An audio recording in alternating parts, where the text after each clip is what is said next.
All right. So you need a problem. How do you find the problem?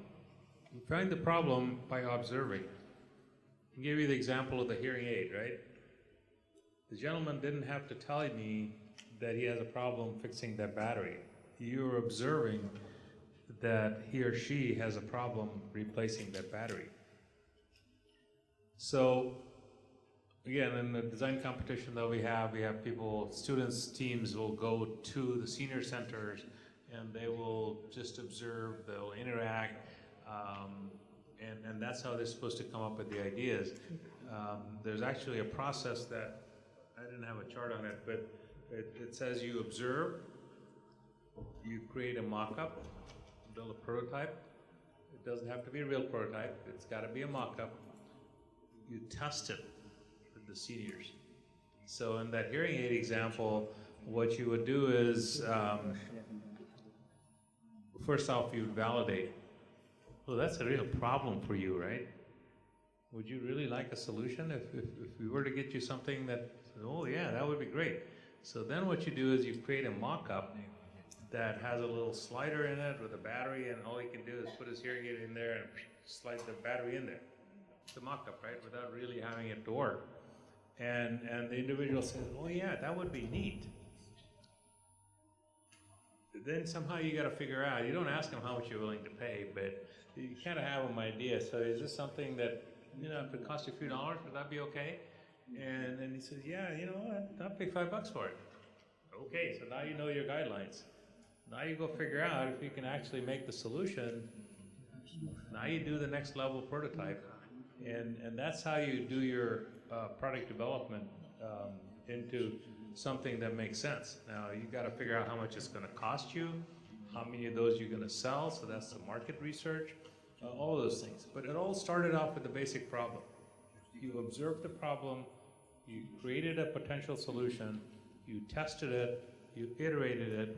It's called pivoting the idea. No company that I know of has started saying, I'm going to build this product and end up shipping that product in the end. They always, always, always go to something that's different. To do it before you invest a whole lot of resource makes you a successful candidate. So this is a totally different way of doing business than doing it the old way.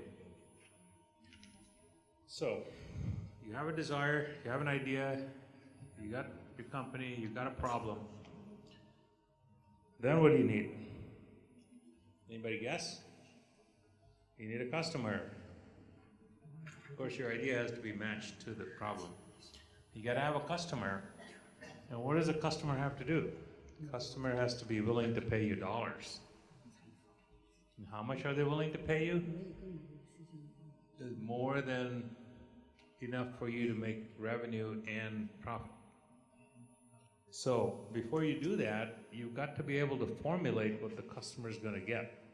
What I find with engineers is we're the absolute worst in defining what is it that you would really get as a customer.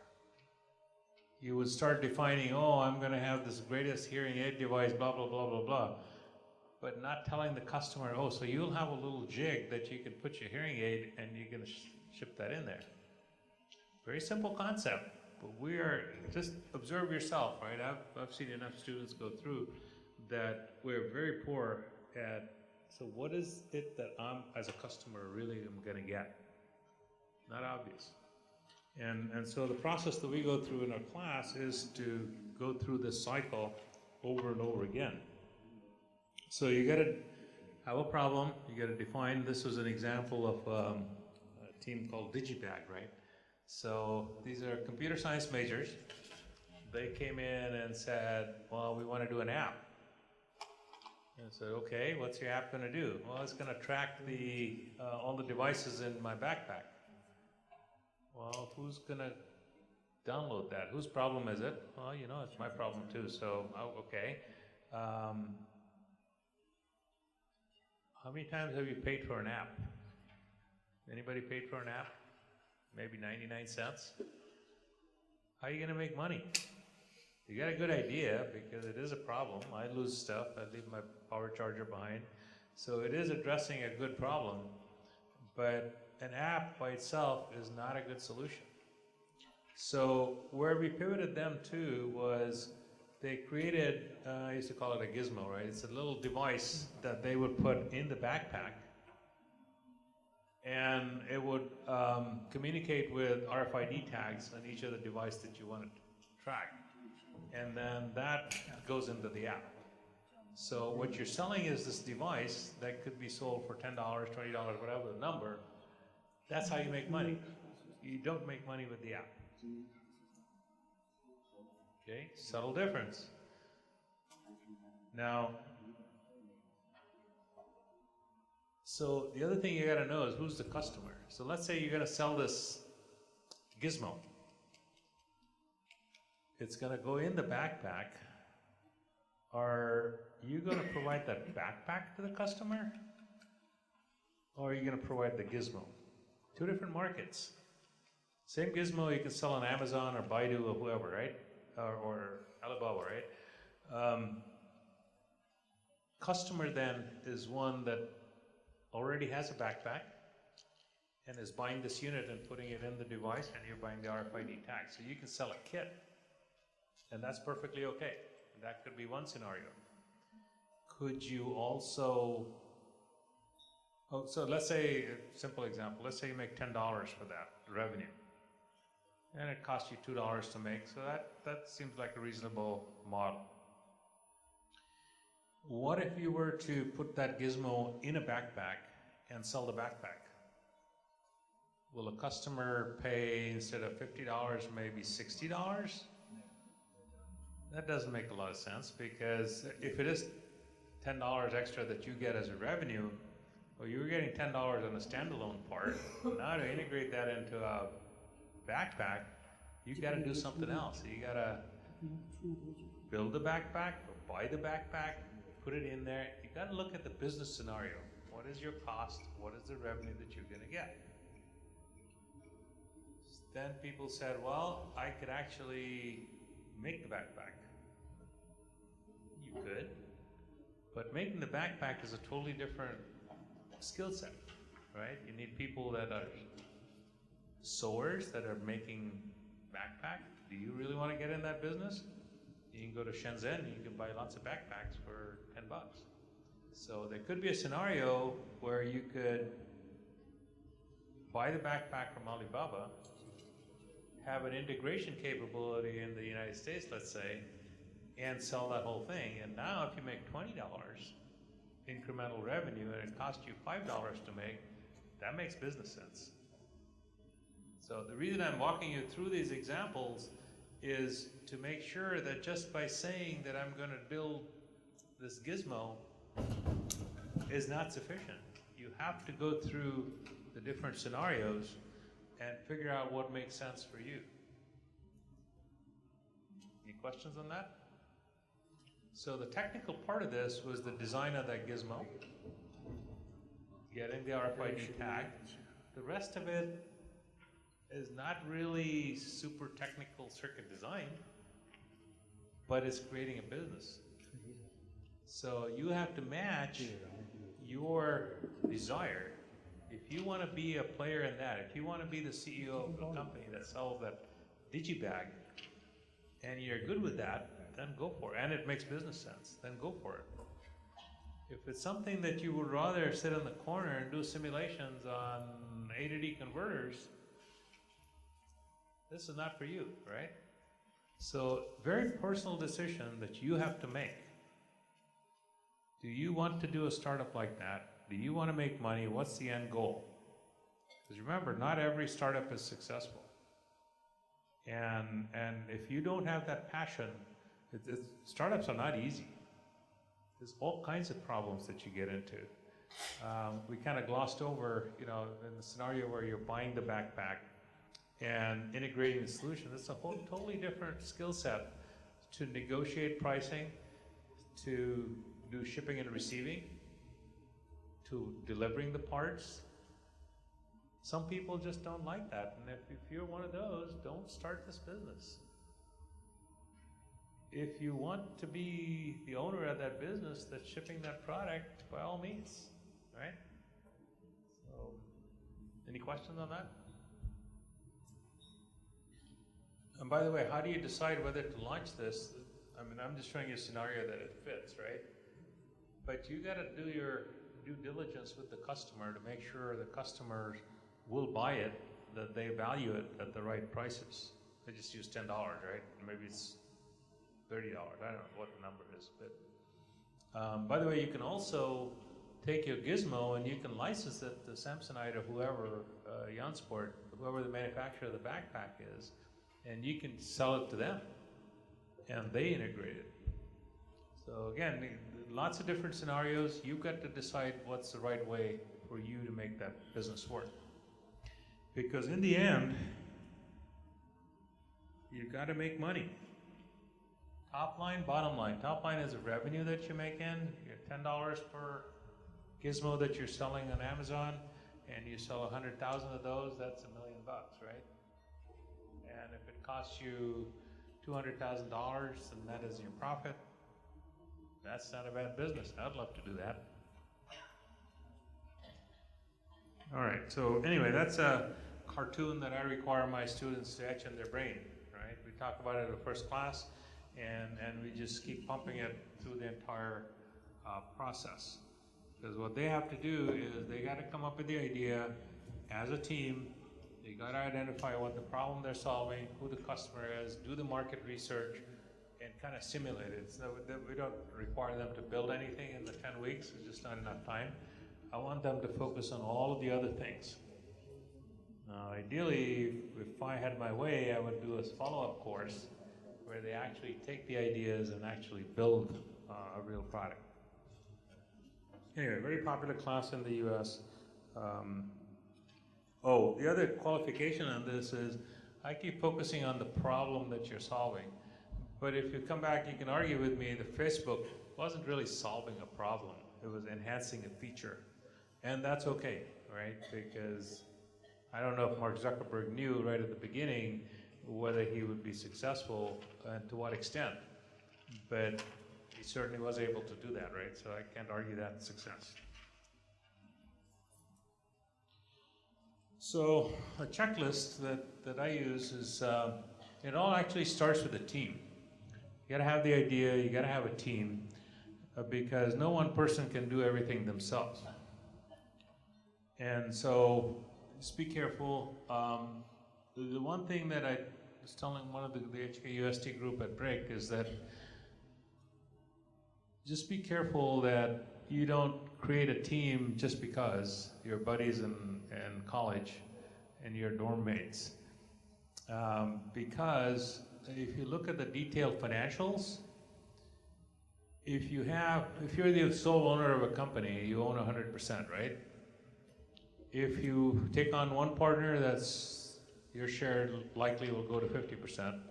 Yeah, 3 people is 33%. That's at the beginning, right? And then as you start to take on more investments, the investors will take chunks of your company. And so I'll walk you through a scenario that says very quickly you could get down to 10% or less of the company. And you're devoting your 24/7 effort into making that company successful. That's not really fair, right? So I think one way to do this is that if it's really your idea, your company, you incorporate it, keep ownership 100%, give out chunks as they're appropriate. I don't want you to cheat people.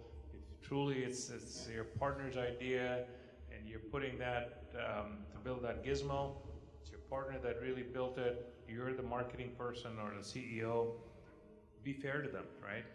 But just keep that in mind. It's not just something because it's your roommate that did it, you're gonna give them half the company, right? So just be cautious of that.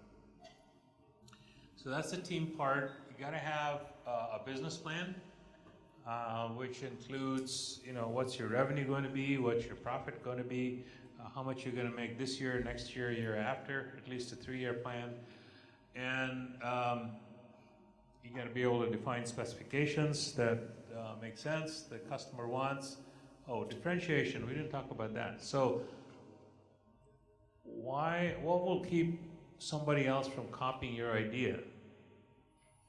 And how are you the only one that can supply that part? If you really want to get to it, I think you've got to have, oh, did I skip on that? I used to have a couple of charts that basically say you got to have what I call a must-have product. Customer says, I got to have this, and nobody else can provide it, right? So in the hearing aid solution, you're the only one that can provide that hearing aid. That's a differentiated solution, right? And it meets the pricing that you're looking for. So make sure it's differentiated, understand your competition, because if it's something good and if it's worth copying, expect that there'll be competition, right? Somebody's going to copy it and undersell you. So anticipate that, you'll be much better off than being blindsided. Okay? Get to the must-have. You got to have some kind of patent protection if it makes sense, and you got to establish your credibility. We talked about that. You got to have a customer, and then if you have all of those things, then the blue part is really the execution to make sure you deliver what you said you're going to do on schedule, right? So very simple-minded picture. Sorry about the formatting. I think we changed this morning, trying to get the 16.9 format, and that kind of screwed up some of the limitations. Okay, so this is what you're trying to get to, is a must-have product, which has a product that's differentiated, and you got to worry about planning and execution.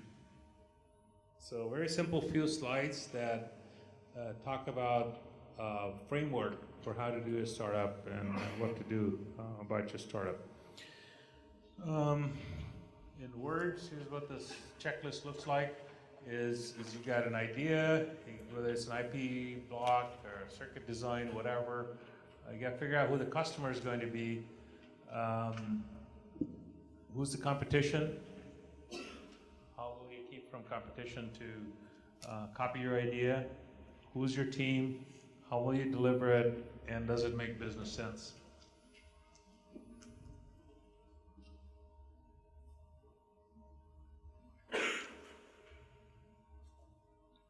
So startups are not easy, but they can be a lot of fun too, right? Especially if you got that passion. And by the way, a good entrepreneur is always looking for ideas. Once you get launched, you got to make it successful and go on to your next idea. The good news is there's lots and lots and lots of information available online and through classes. The problem is that it's hard for anybody to figure out what's good and what's not so good. And that's kind of the value that we add in our communication. Okay, career development, probably waiting for this, is, with all the things, exciting things happening in the industry, where are the engineers going to come from? Professor Wei was telling me yesterday that you got to triple the number of engineers in the semiconductor space in China over the next few years. Where are they going to come from? They got to come from universities. It's going to be people like yourselves. And so if you keep that kind of information in mind, what can you do is what I want to address next here. You got to be creative and innovative. You got to be good at what you do, right? No matter what you're doing, be good at what you're doing, and stay customer focused. So even if you're a circuit designer, analog circuit designer, digital circuit designer, whatever, always be thinking about who is going to be your customer, who's using it. Now, if you're within a company, if you're working at Intel, the customer's not paying you, but you're getting rewarded in terms of their recognition of what you're doing.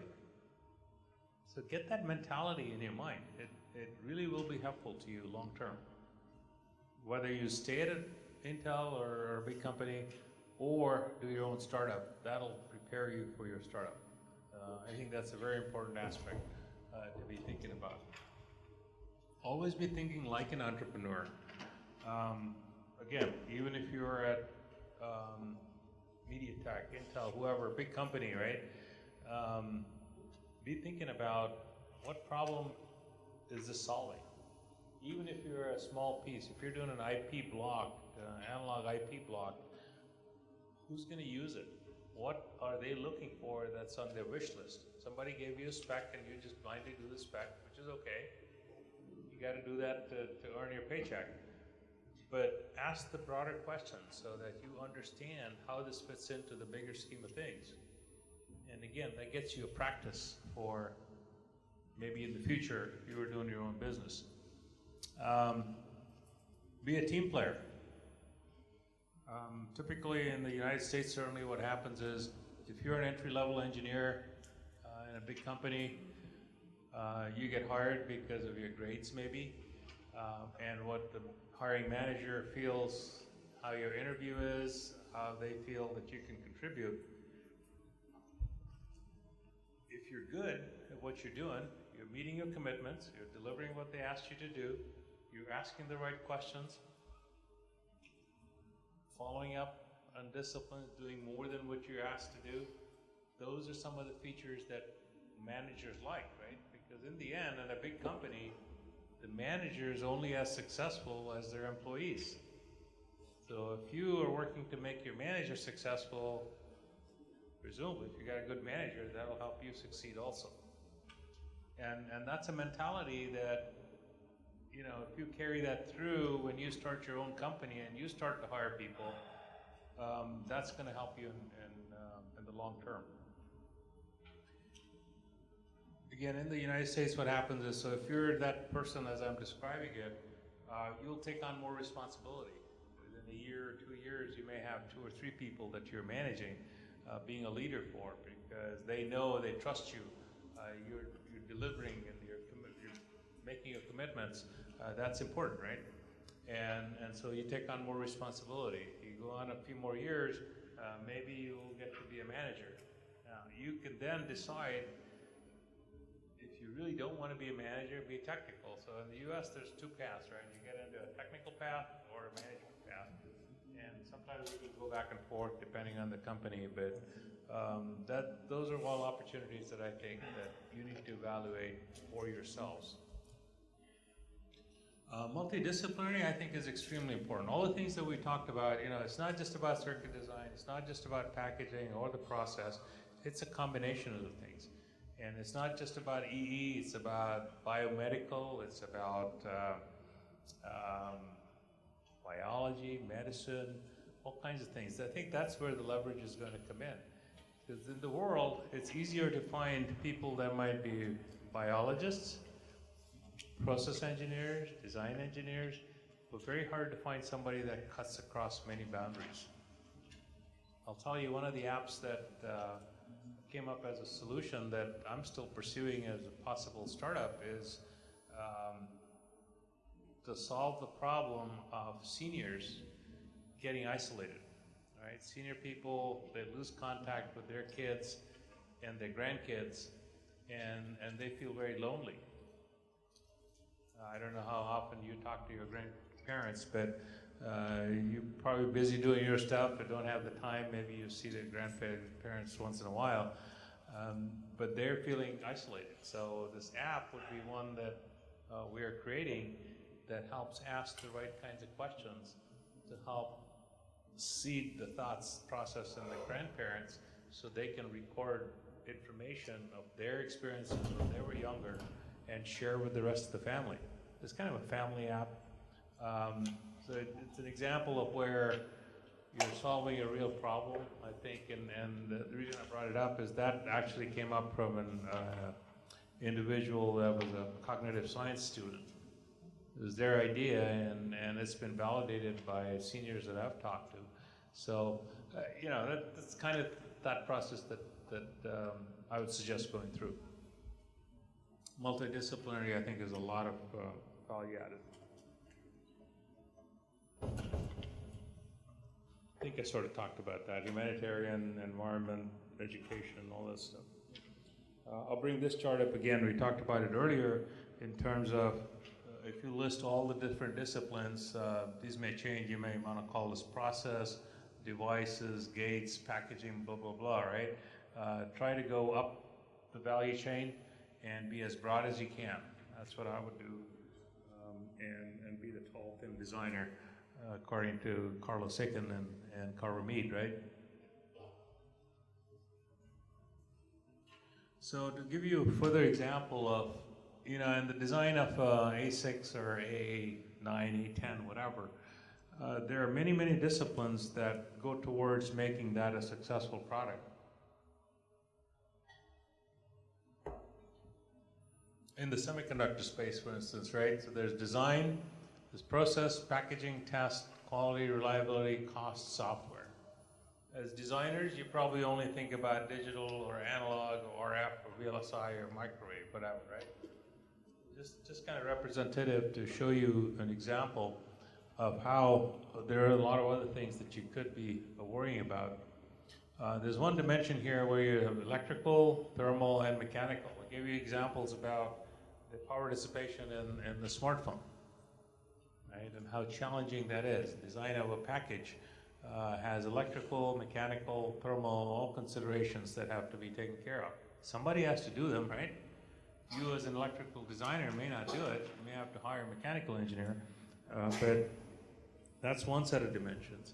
In the process area, for instance, there's lithography, there's etch, there's implant, diffusion, interconnect, deposition, blah, blah, blah, right? And within lithography, there's the photoresist, the mask, the alignment, the clean, inspection, blah, blah, blah, all kinds of things, right? So you can figure out where you fit in here, but like I mentioned, my career started off here in an implant, and I didn't even list devices in here, but